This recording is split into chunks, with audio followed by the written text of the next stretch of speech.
Facebook has had a tough go-around over the past several weeks, really several months, when you start thinking about the impact of Cambridge Analytica and the lack of trust a lot of consumers and Facebook users had with the system because they felt that there was a violation of trust with how the data that they purposely put on the social media site was being used. Now, whether you want to talk about Facebook's ability to do so in exchange for being a free platform, that's certainly up for debate. But the reality is it really doesn't matter what you charge for a platform, it's the perceived value that they get for that. And for more than 10 years, Facebook had given people the idea that they were able to create this community in a virtual setting for nothing. Facebook's actions over the last several months is really a great case study on the do's and the don'ts of crisis communication.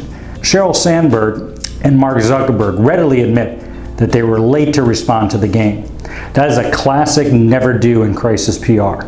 You have to show with great immediacy empathy and action for how your audience is taking to a particular news issue, particularly one as adverse as the violation of data, which in many respects people will look at as a violation of their personal self.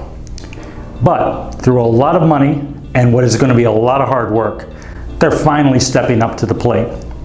In any crisis PR, you have to own a portion of it, even if the violations were not necessarily of your own doing.